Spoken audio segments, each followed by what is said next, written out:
Warfare is changing. No longer are we throwing soldiers at the front lines. Instead, AI weapons are fighting our battles for us. And there's only one company that had the foresight to begin building these weapons for the United States and its allies. The company you'll learn about today is so important it could stop you and I from being drafted into World War III. And the craziest part is that you're going to be able to invest in this company because it's planning an IPO. I first made a video about Anduril 3.5 years ago, way before anyone cared about what it was doing. And it might explain why the company's legendary founder follows me on Twitter. So with this video, I'm gonna help you understand Anduril. Because if you don't, you'll not only fail to grasp the state of our world, but you could hesitate when this company goes public and miss out on the next NVIDIA level financial returns.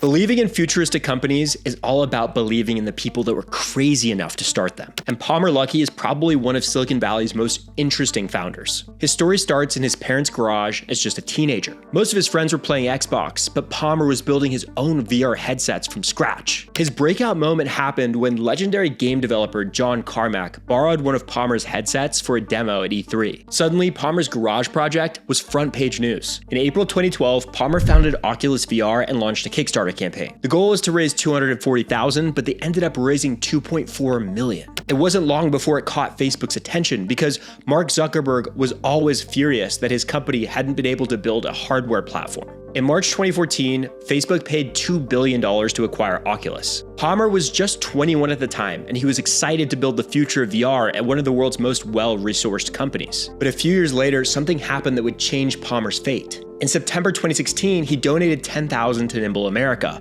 a pro-Trump group that funded anti-Hillary Clinton ads. When that donation was exposed, Facebook employees revolted, and the company didn't want any controversial optics around the division that would become one of their biggest investments. In March 2017, Palmer was ousted. I was fired at the height of my career. My gears were ground, and I really wanted to prove that I was somebody, that I was not a one-hit wonder, and that I still had it in me to do big things. And while his reputation in Silicon Valley may have been slightly tarnished, the fire to innovate grew even stronger, and the boy genius began plotting his next move.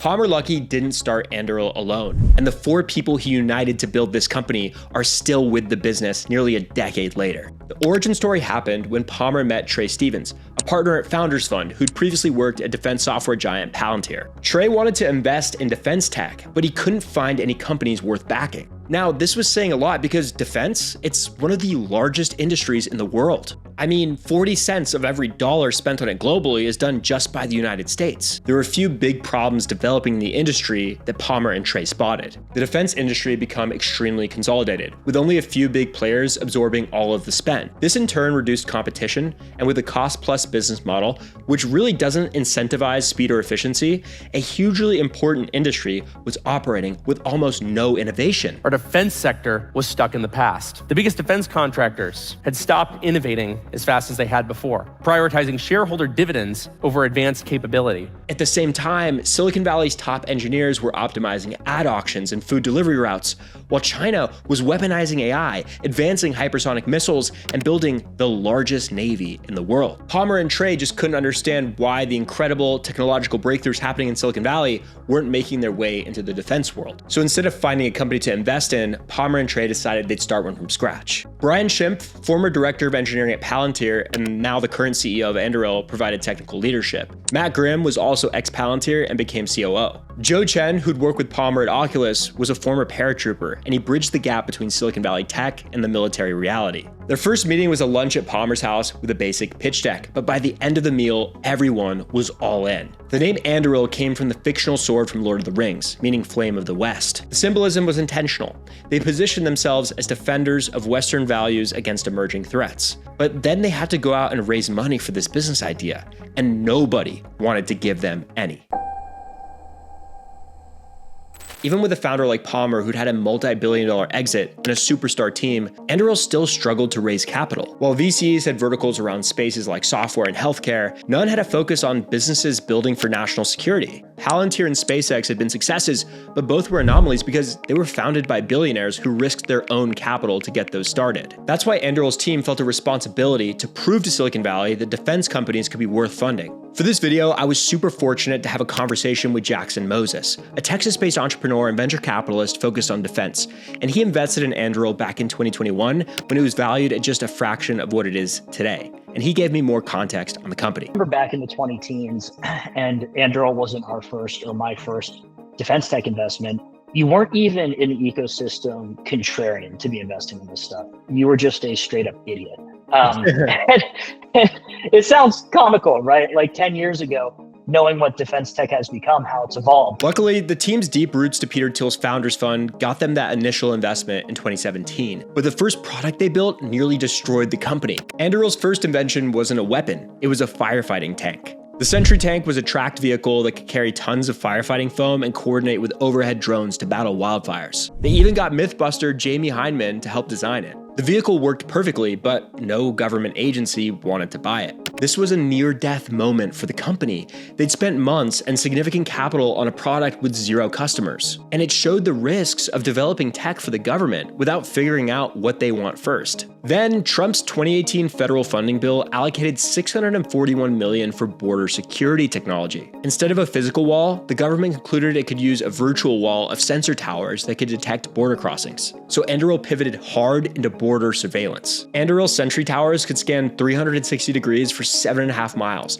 using AI to distinguish between animals, vehicles, and humans crossing illegally. But building border security in Trump's America created a new problem. Media coverage painted Anduril as a fascist surveillance company. Headlines screamed about the Oculus founder now building virtual reality borders for President Trump. But the reality of it all was a bit more nuanced. Understanding what crosses your border is a bipartisan priority.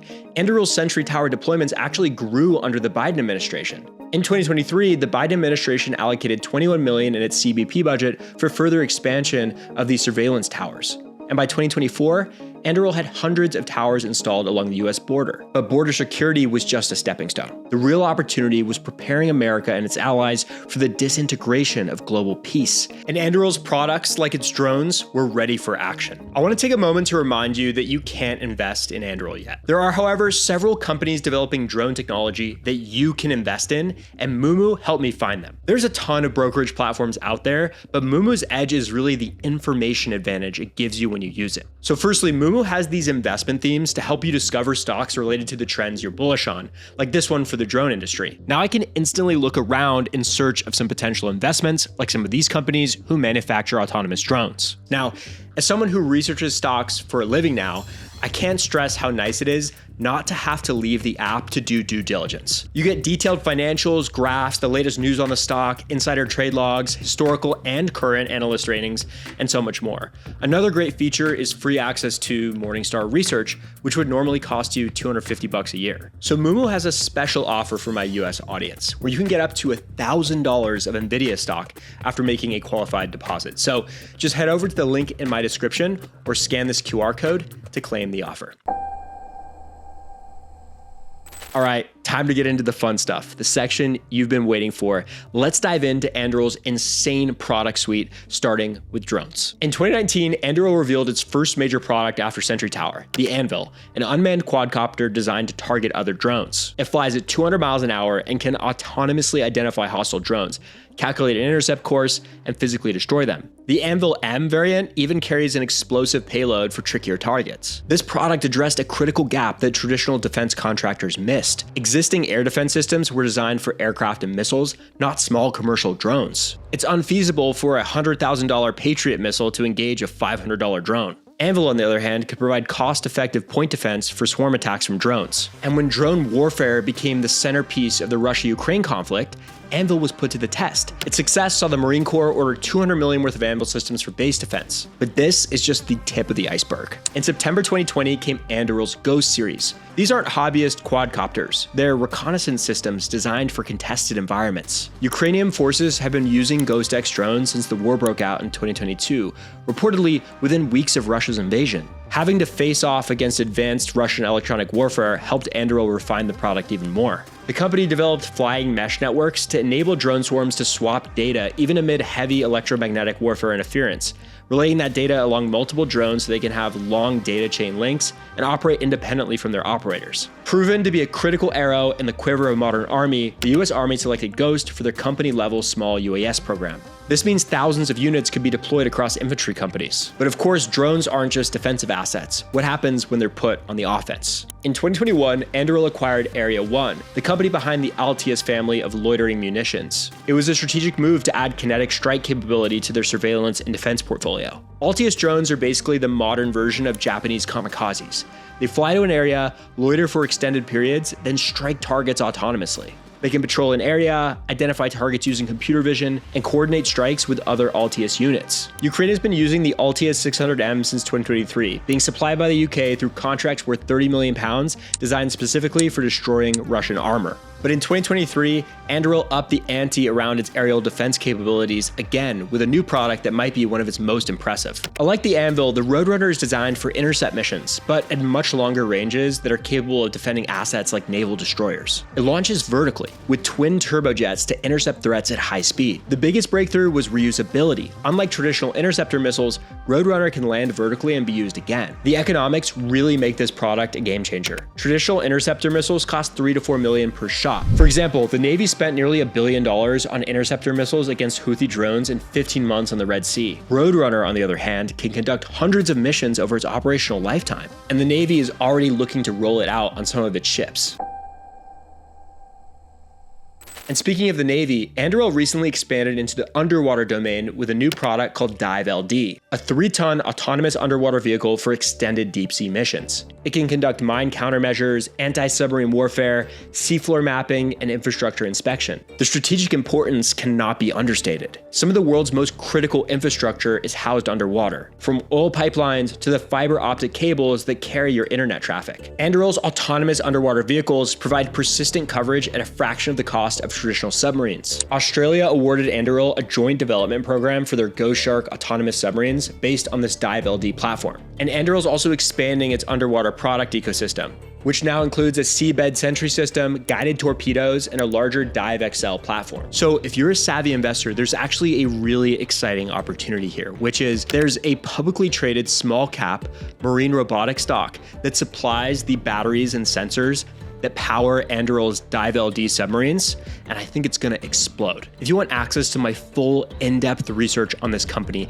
it's completely free. Just go to my Discord at the link in the description, and in the announcement section, you can find links to the research. To round this all out, we have one of Anduril's most ambitious projects. Think Top Gun, but without a pilot. The Fury is an unmanned combat aircraft designed to fly alongside human pilots as an autonomous wingman. The specs are aggressive: Mach 0.95 top speed, a 50,000-foot ceiling, and 9 Gs of maneuverability. It's about half the size of an F-16, but it can pull maneuvers that would kill a human pilot. The strategy at the heart of Fury is key to Anduril, which is affordable mass.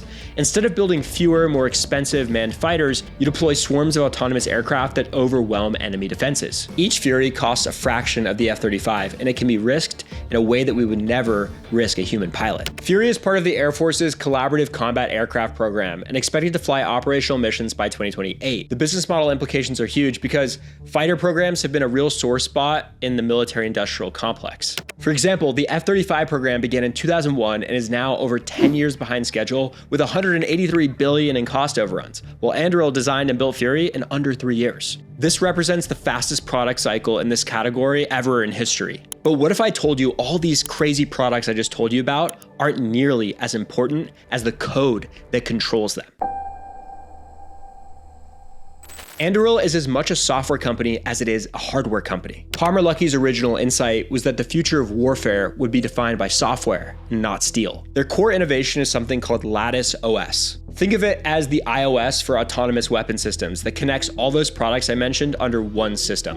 Instead of human operators managing individual platforms, Lattice creates a unified operating picture across all connected assets. The craziest part is how Anduril has designed the user interface of this system. Lattice doesn't look that much different from other consumer software platforms that we use on a daily basis. A single operator can simultaneously control drones, submarines, counter-drone systems, and surveillance towers through one interface. When a sentry tower detects an incoming threat, Lattice can automatically task a ghost drone for visual confirmation, calculate intercept trajectories for Roadrunner missiles, and present the human operator with recommended actions, all in seconds, not minutes. The genius behind Lattice is that it doesn't matter what hardware the government needs at a specific moment. Military contracts for hardware deliveries can be inconsistent, but Lattice creates sustainable, sticky, long-term, high-margin SaaS revenue. But here's the trillion-dollar question. How can Anduril manufacture all the hardware that its software is supposed to oversee?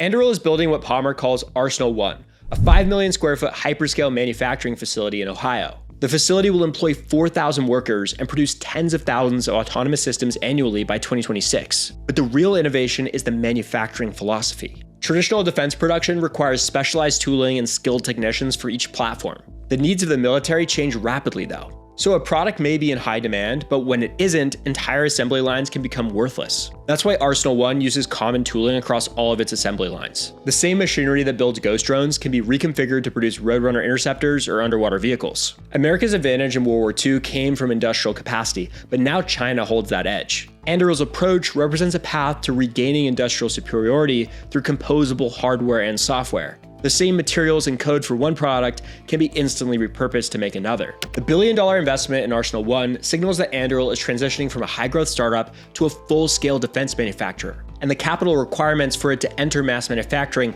are a major reason why Anduril has constantly been floating its IPO ambitions. So where is the business today, and when might you and I be able to own shares in the company? While Anduril might have struggled to raise money in the early days, Silicon Valley investors and even Wall Street titans are begging for a piece of this company. Myself, and I'm sure every other investor on that cap table, receives emails frequently about, can I buy Anduril stock?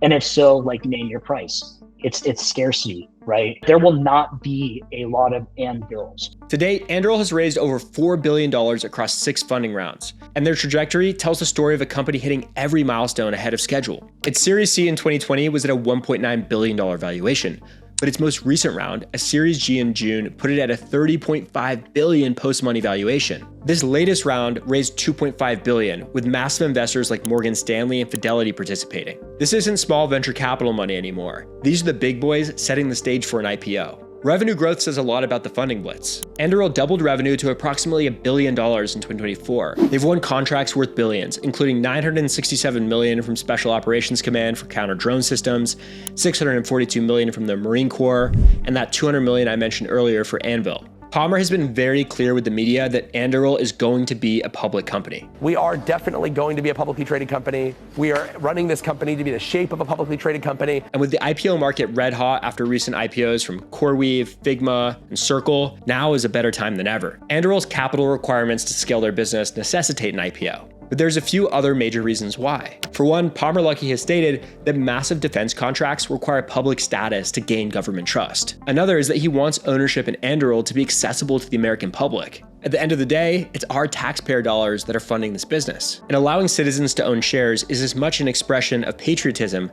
as it is profiteering. Trey, Palmer, and Brian, they're running a masterclass in how to take a company public eventually, how to position it for Wall Street. Anduril is going to have a remarkably successful IPO. I can't tell people whether or not they should buy it because I'm not an advisor. It'll probably run like Palantir. That would be my expectation. What we do need to know is that when Anduril finally does go public, it's going to be valued as an AI and software company that happens to make weapons, and it'll trade at a multiple that's completely unseen in the defense industry. But we can't forget that the market Anduril is in can support even the loftiest evaluations. The global defense market is worth $2.4 trillion annually. And according to Business Research Insights, that number could be nearly $4 trillion by 2033. But could even a market this big have us thinking about Anduril too small?